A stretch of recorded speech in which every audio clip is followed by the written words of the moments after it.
The Miami Dolphins got another victory, and we are going to break down the film of said victory and talk about some of the things that went well, some of the things that went bad, some of the things that we need to work on, and maybe some of the things I'm going to talk about in a future video this week.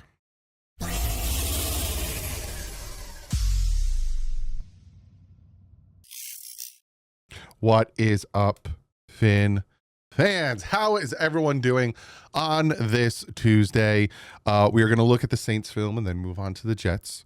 Unfortunately, just to give you guys a heads up, I will not be live streaming the Jets game. My daughter's birthday party is on that day, and it is the only day I can have that party because then the Friday after, my son will be born. So I have a crazy couple of weeks coming up, so I will not be live streaming Sunday's game against the Jets, but you will get a post-game video from me, hopefully with the Dolphin victory, but we'll see.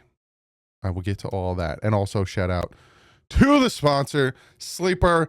Fantastic sponsor, fantastic app. I will show you how it works tomorrow when I make my picks after an abysmal week of picks, and we will talk about that. But if you want to try it and you don't want to deposit, you just want to give it a whirl, hey, I've never tried this before, let's see what it's all about.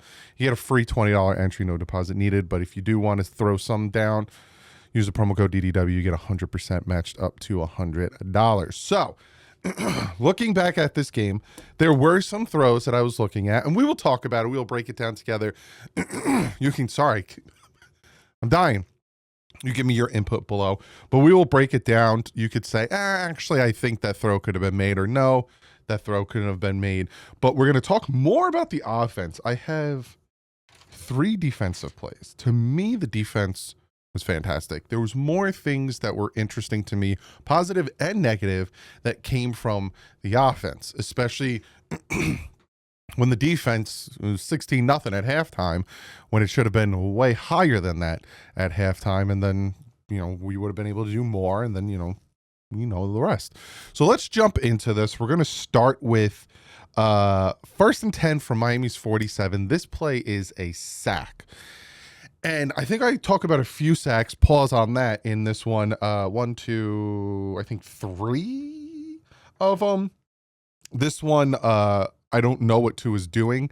And again, I'm going to make a video kind of looking at Tua from 2023, looking at his film, looking at his throw trajectory, looking at how he puts certain touches on the ball versus what he's been doing lately, and how I don't know what's going on, right? Because to me, Tua was at his best when he threw the ball with anticipation. When, Tua has never been known for that quarterback who's going to beat you with throwing 50 yards straight bullet down the field. He's not Josh Allen, Justin Herbert, Patrick Mahomes, any of these strong arm quarterbacks. But he is good with the anticipation, with the accuracy, and putting touch on the ball. This game, I'm going to show you where it seems like he's trying to do too much of that. And again, I honestly think it has to do with his hip.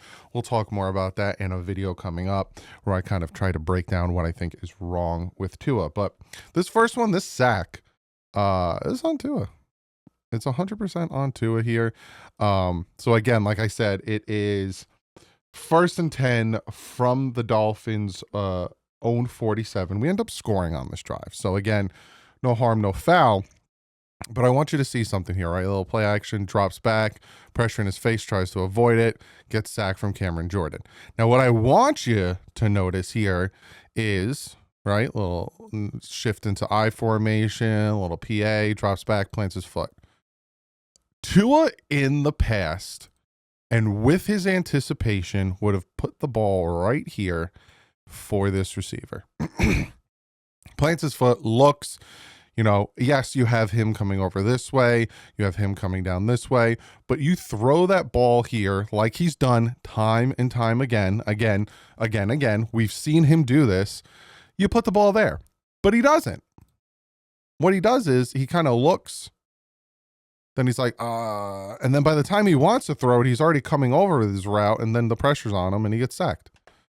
So, again, there's something going on with Tua, because we've seen this time and time again, especially in 2023, especially when he was, better. He was like, again, if I had to rank his quarterback play, I'd probably put him at like 12, maybe like 10. 2023, I put him around 10 because I think that was his best year and he was making really good throws. He was always efficient, is what I'm trying to say. There, he drops back and he's like, it's like he's doubting himself. Again, is he physically doubting himself? Is he mentally doubting himself? Because we've seen him make those throws before. We've seen crossing routes, in routes, post routes, whatever you want to call the different routes. We've seen him put it in between 3 defenders that were closer in vicinity to the receiver. We've seen him make these throws. And there he drops back, he sees it, and he like hesitates. Then the pressure comes. He tries to evade that. Sack. Like, on all seriousness, I don't know what happened there. Then I don't think this is the next play, right? So that was on Miami zone 47. That was 1st and 10. Now we're at 3rd and 5 on New Orleans 48. Here, he's going to get a bad snap. It's literally going to hit him in the shin or the knee, but we'll look at it together. He gets down, and it's raining at this point. He gets down, gets the ball, gets up, doesn't freak out and tries to take off running, but he looks down the field and he finds Dulcich. I think it's Dulcich. It might not be. It might be Washington, Malik Washington. But he finds a guy and he gets a big gain. So again, it's what is going on with this man? So we'll look at it. Right in the knees, right? So you see this. I pause this here and I show you this. You think, oh my God. All right. Well, that's a loss of down. They're going to punt the ball on 3rd and 5. Gets down. And then you're like, Jesus, what is happening? Gets up, steps back. Shout out to the offensive line for giving him this time. Look at the pocket he has here to give him the time to, get himself under control, drop back, look, boom, hits his guy, takes off down the field, gets a big chunk yardage there. So again, I show you a play where Tua drops back, sees a receiver getting open, for some reason hesitates, pressure, sack. Then I show you in the same drive, takes a ball to the knee, pause, picks it up, drops back, looks up, found a man. It's like, what is going on? Why aren't you doing that more consistently? And again, I've talked about my biggest pet peeve with Tua is consistency. This is the Devon Achane run. Now, 2 things happen in this run that I love. I talked about one of them on Teron Armstead's show yesterday. If you haven't checked it out, go check it out. Me, Bobby, and Derek Wingo from the Die Bar podcast was on with Teron Armstead. We did a segment with him where we talked about, the game. And I talked about this play and how the corner just was like, got like completely broke. And Teron, explained to me what happened, but we're going to look at it together. But watch Julian Hill here, right? I was a big critic of Julian Hill and how, always killing me. And whenever a big play happens, there's holding on Julian Hill or he has a drop pass and yada, yada. This play right here is fantastic from Julian Hill. So check this out. Julian Hill is going to motion over. He's going to help with the blocking. Going to pitch. Boom.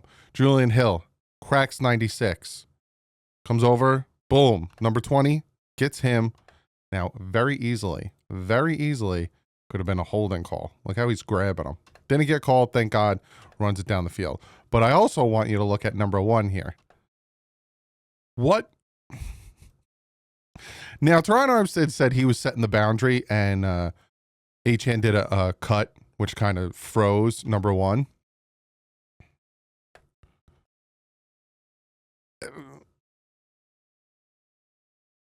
I don't know, man. Throw your body into that. Boom. I don't know. I get it. Teron is he's got his guys back, the Saints. He's a Saint and a Dolphin. I don't know about that one, Teron.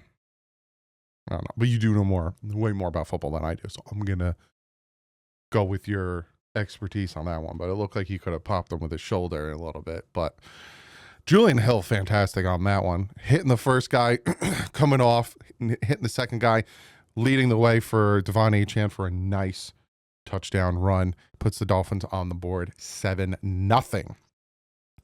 The next play we're going to talk about is Tua it's one of the many overthrows in this game. But when I first watched this live, I was like, what are you doing?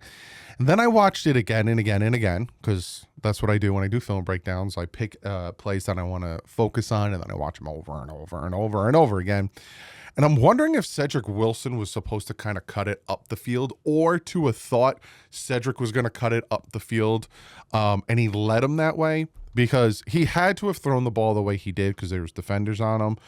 But it's very confusing to me, right? Pitches it, rolls out to his left. Now, he could have easily thrown the ball here. I don't know why he didn't, right? He kind of starts to take off running here, right? Throw the ball right here. Get it to, I think this is Ollie Gordon. Look at all the real estate in front of him. Like, there's no need to try to do all this fancy stuff. You got your guy here. He can bounce it to the outside. Definitely will break the tackle here. Throw it to him. I don't understand what his thought process is. Again, he's looking downfield, covered here. And then he throws this one. Now, he had to put it over the defenders, but I'm wondering, right? Because he throws it now. This is when he throws the ball. Now, if you look at the trajectory of, so the ball comes like about here. I might be off by, a yard or two. But when you look at Cedric Wilson Jr., he's kind of running like this way. I think he expected him to run like upfield. Like, oh, I see him, especially because you got these two guys who are kind of, not moving. And he thought he was going to take it upfield. So he led him. He kind of put the ball in front of him. He led him, versus it looks like Cedric Wilson kind of went more to the inside.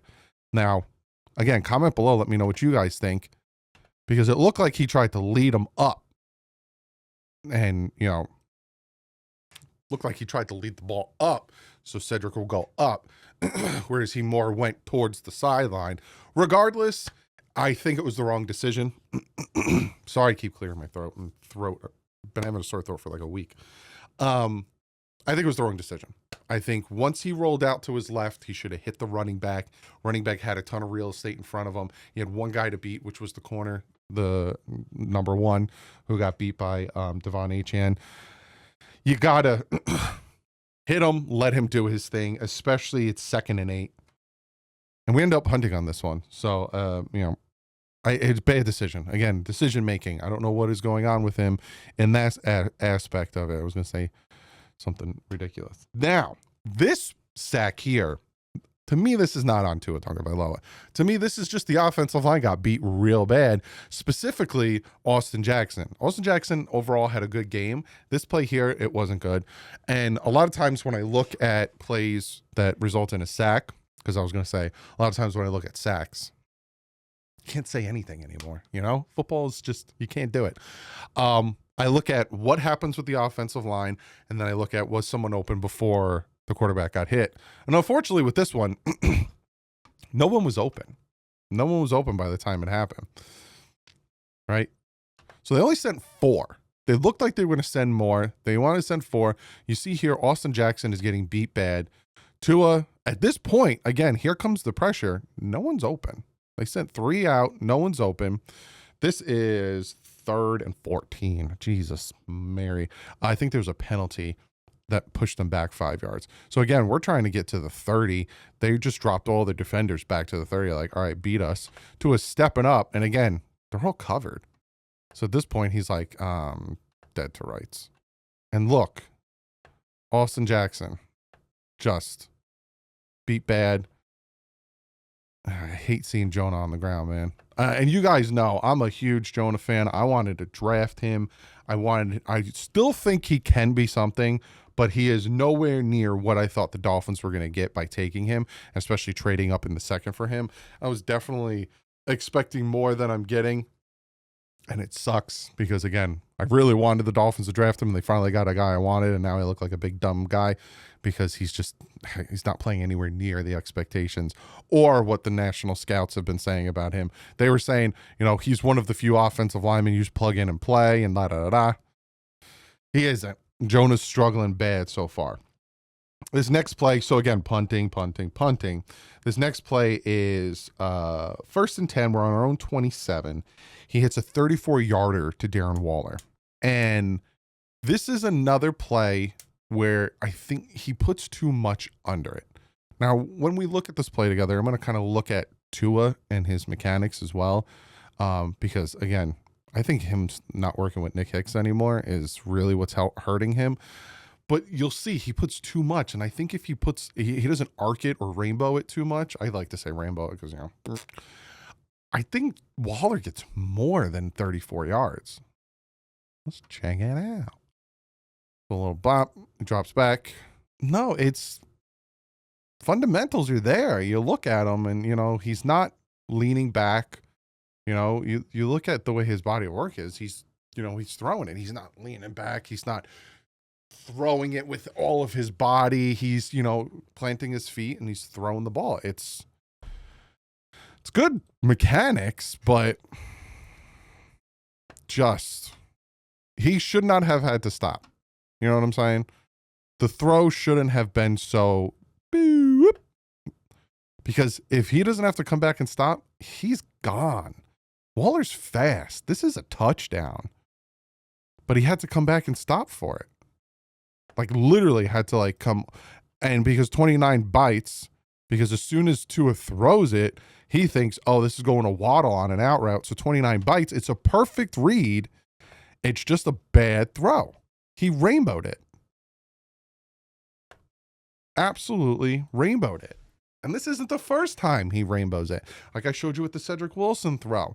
But again, was he expecting an up route? Was whatever. But here, it was such a great throw, decision-making wise, right? Tua drops back. He throws. He was probably looking at Waddle to use his eyes to bait the corner down, right? Which worked perfectly. Waller gets open, and he just instead of just getting the ball to him. But again, I'm going to keep talking about this because I'm making this video. This has been something that's been going on all year. This 2023 Tua throws that better, and it's a touchdown. Since the second half of 2024 and to now, he's not the same, right? You've seen what Tua can do his rookie year, his second year, going up to 2023, there has been a consistent growth, and then it just plateaued, and now he kind of is dipping down a little bit. I'm going to talk about that because I'm like, what is going on here? But yeah, to me, I think if he throws that pass better and doesn't put so much air under, I think that's a touchdown. I think Waller just runs it up the sideline. Again, perfect decision, perfect manipulation of the defense, bad throw. Hey, it was still caught, but I think we ended up only kicking a field goal there instead of scoring a touchdown. And that's the difference. If we were playing a better team than the Saints, we might have lost that game. I think the Bills game last year, we were up at halftime, or 2023, the last game of the season. I think we were up at halftime and we ended up losing because the offense kind of stalled. We got to make those plays. We got lucky. This is a bad team, but you got to make those plays. This next one is the Minkah Fitzpatrick sack. I think this is his first sack. I'm probably dead wrong. But this is a great play from Minkah here. And the way they ran it and the way he you don't think he's going to blitz here. They're showing a single high safety. I'm just looking up his career stats. I want to see if he has. No, he has one. He has. That is his first career sack ever. Wow. I kid you not. I am looking it up right now. That is his first career sack ever, was this play right here. Holy guacamole. I never would have thought. You look at him standing up. It's like the last second. Right? You look at it, single high safety. You got two receivers. Technically three receivers. You got a tight end here. You see him here. You think, okay, he's going to be playing the nickel here. He's going to cover this receiver. Bam! He takes off like a bat out of hell. And then 14 has to come in and block him. Good job with that.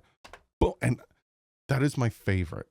That is my favorite when your team is on defense and you see a quarterback about to throw the ball and you know he's about to get hit because you know that's going to be a fumble. Because when the ball's up and they're ready to let it go, they always teach them to smack that crap down. And that's exactly what he did. Strip sack fumble. Sealer picks it up. First sack of his career. You would have thought they would have blitzed him more with Pittsburgh, or Brian Flores would have blitzed him more. I can't believe that was his first sack of his NFL career. Huh. You learn something new. Anyway, so we get the ball back, and in quintessential Miami Dolphin, whatever you want to call it, we get the ball back, and what do? We throw an interception. We just turn the ball over and give it back to him. This is such a dumb play from jump. It's like, what was your thought process? And again, if it is, this is first down too. This is 1st and 10. We're on their 37. Why aren't we running the ball on first down? Like, again, I say again a lot. I got to stop doing that. These are the things that make me question Mike McDaniel. Your running back is getting 6 yards a carry. Your running back is torching their defense. And your thought process is, let's throw the ball. All right, I get throwing the ball.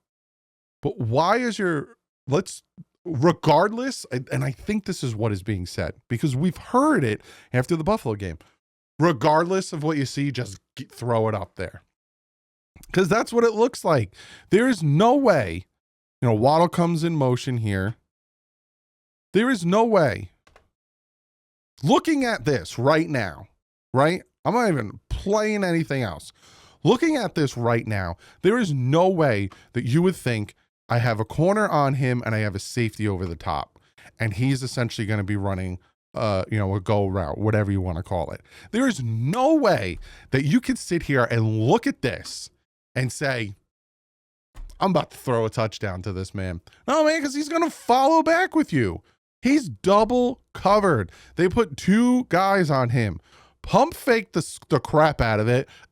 Pump fake it, and then drop it off to Devon Achane, who, he's got 2 defenders here. Worst case scenario, he gains a few yards by taking it to the outside with his speed. Why did you call this? Because look when he throws it. Now, I'll say this. Maybe. Because you're looking at the safety here. I need you to see me while I talk about this. Look at the screen now. Look at the safety here. He's kind of flat-footed, right? So maybe his thought process is, if I can get, he's flat-footed. So if he runs by him, I got him. Which, I feel you, Tua. But here's the thing. I'm going back. Here's the thing. You put too much under it. And even Waddle knew. At this point, Waddle's like, he's picking this off. And he tackles him, tries to punch the ball out. Because it was a dumb throw. Dumb throw. Drop back. Boom. Look. Look at it. Oh, there goes the safety with him. Nope. Devon Achane. But he's like, let's try it. Let's try it. We're up by, 13? Or we're up by 10. Screw it. Let me see if I can make some magic work with a 5'10" receiver and 2 in a corner and a safety. The logic is not there, and it was just dumb. We won, but again, we were playing a bad team. It's like the Jets game on Monday Night Football where they were not playing well, but we got lucky that we were playing a bad Jets team because we won. Because what the crap was that throw? Like, in all honesty, what was that throw?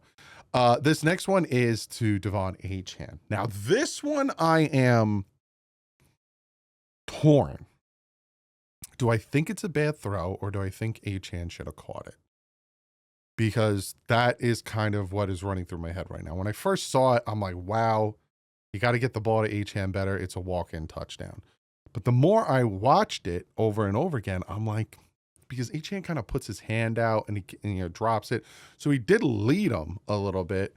So I'm like, is it a bad throw? Or did Achane was Achane not really ready for it? Was the throw too soon? This is why I do film breakdowns with you guys, because I'm like, what do you think? So let's watch it.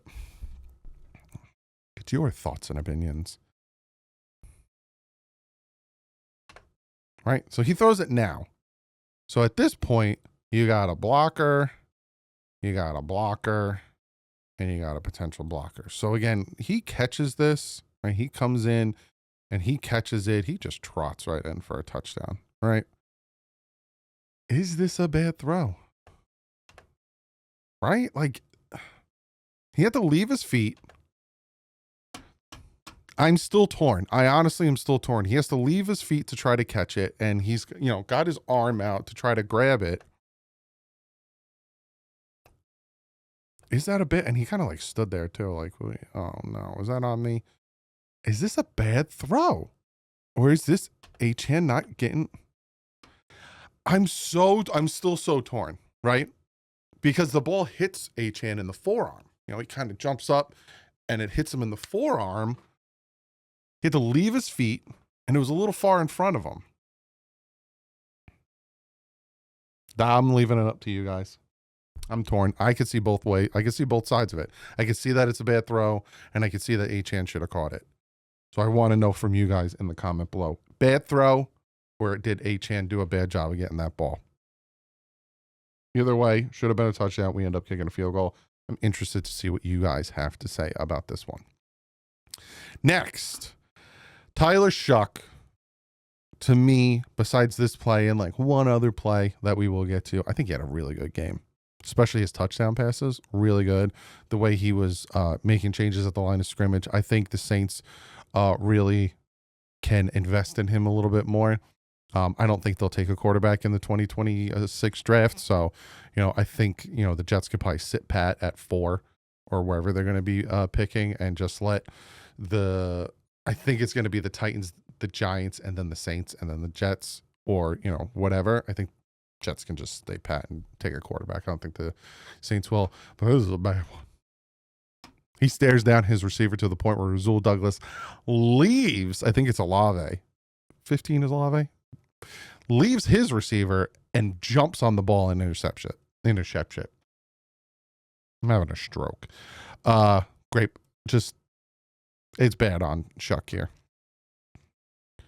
All right, drops back. Like, he is just the whole time just staring a beam into this receiver, just staring at him. And the whole time, Rasul Douglas is watching him like, I'm watching you.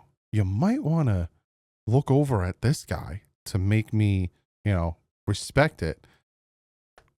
And he's like, I'm going to throw it. I'm ready to throw it. And Rasul's like, you idiot. Bam.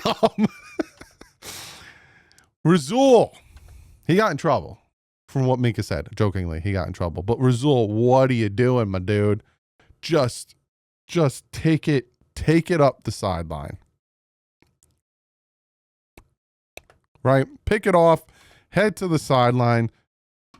Done. What are you cutting it in for? What are you cutting it in for? Just take it down the sideline. 7 points. Easy peasy lemon squeezy. Why are you cutting it in? Why are you going this way? Just so. But Rasul, great play. Shough, horrible play. Why are you staring down your receiver for that long?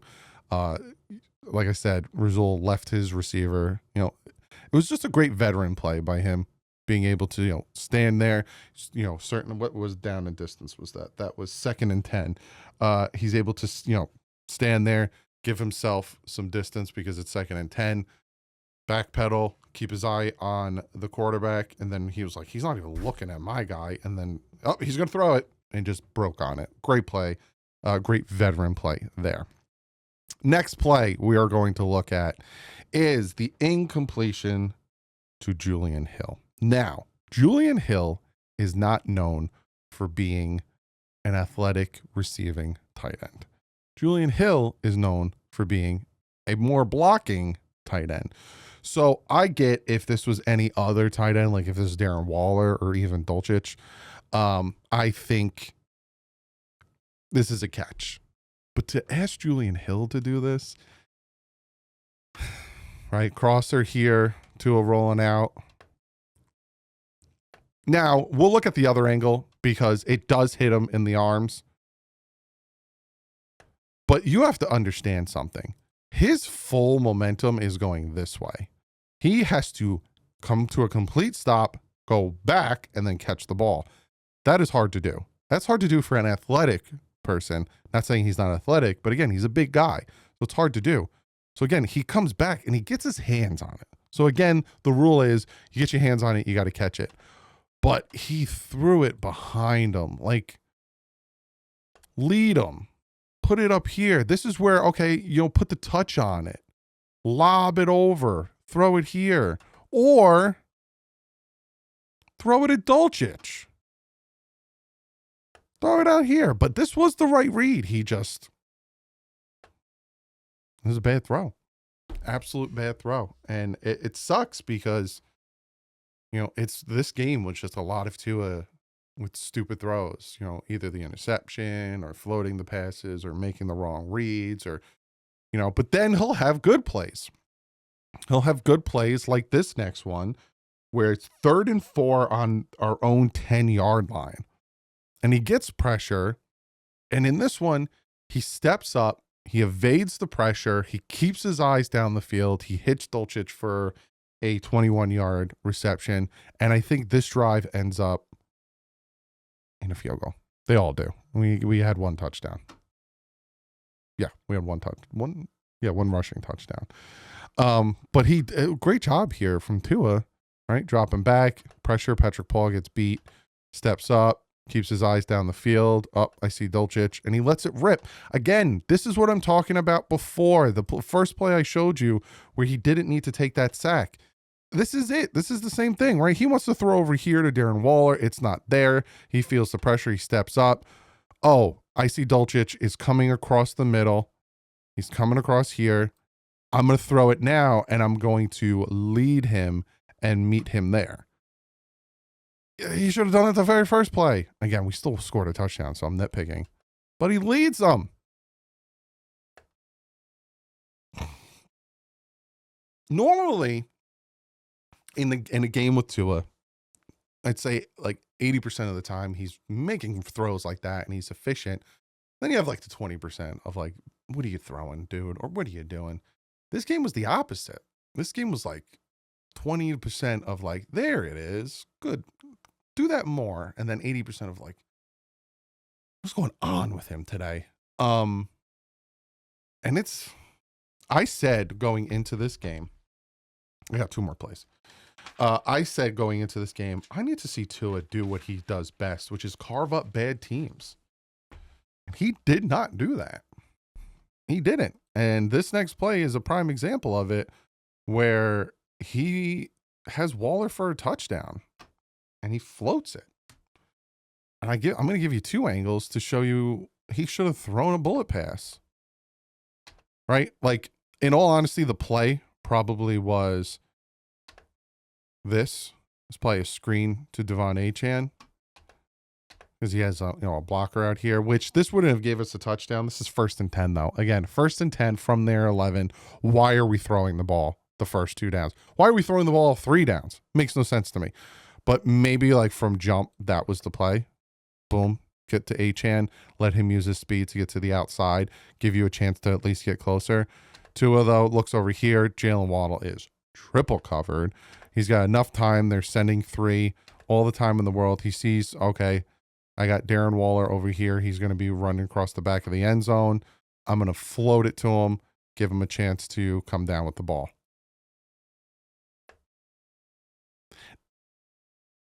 Waller could have dragged his feet or tried to get his feet down.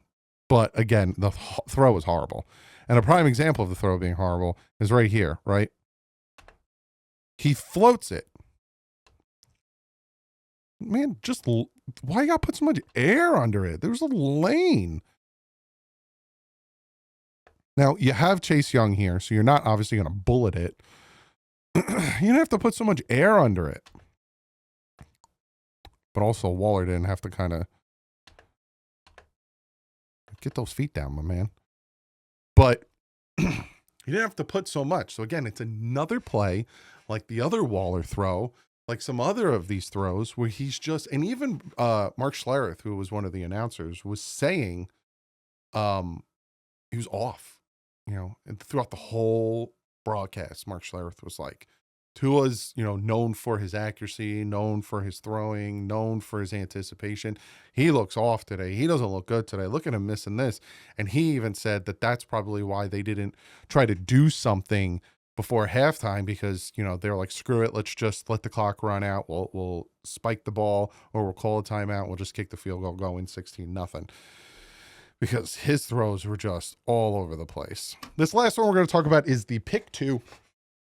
And there's 2 aspects of this that just amazing to me. First off, Terrell Dotson is the green sticker. And what that means is the green sticker, especially on defense, he's the only one who's getting the play call in from the defensive coordinator. When it's the offensive side, the quarterback has the green sticker, which means they have the headset in their helmets, so they're able to hear the play call. His headset was not working on this play, so he called a play on his own, which again is beautiful. And Minkah Fitzpatrick said it was a man coverage play, and I will show you here. You can kind of see him right here kind of calling the play, and then, kind of relaying it. They're all kind of helping each other. Minkah runs over, relays it to the safety, kind of runs back to his guy 14 here. And it's a crossing route, and he just jumps on it perfectly. And this one's on Tyler, right? Because he's on his hip. He's on him like white on rice. Just beautifully done. Now, I don't think, regardless of the throw that's made, this is a converted 2-point conversion. But if he throws it out in front of him, maybe you gave him a chance, but I still think it would have been short. But it's a pick 2. And so say the throw was better. Say he throws out in front of him, the receiver tries to dive for it, doesn't catch it, falls, whatever. We are up 2 points instead of being up 4. They end up getting the onside kick, which I think is BS. It didn't go 10 yards, and it didn't touch Cameron Good's leg. But they end up getting the onside kick, and they end up like going for it. They have to, because again, they're down 4. The Dolphins like 38, if my memory's correct. They can kick a field goal there and win the game, because they were, if again, we don't get the pick 2, and if Minkah doesn't run this back, we're only up by 2 points. We would have lost the game. So again, it's back-to-back games. Washington with the missed field goal, and now this one where we did what we needed to do and get that pick 2, because if not, we would have lost those previous 2 games against bad teams. We are getting very lucky to be at this 5 wins. Besides the Falcons and the Bills game, the Jets, the Washington, and the Saints game were ugly wins. But a win is a win, right? I like to be critical of the Patriots. Everyone wants to say, like, well, the Patriots won 10 in a row. They are the best things ever. Ho, ho, ho. When they're like, the combined record of teams that they have faced is like, somebody put it out. It's atrocious. They played 2 winning teams in Buffalo and Tampa Bay. Outside of that, I ain't playing nobody. 8 bad teams. It's like, give me a break. But we won the game, so that's all that really matters. Comment below. Let me know what you guys think of the film breakdown, of my questions for you, all that good stuff. I will see you tomorrow with the picks video. Again, in advance, I appreciate everyone who watches that video. Not everyone watches it, and maybe that's just not your bread and butter, but I do appreciate the ones that do. I will see you tomorrow. Like usual, stay classy. Effins up.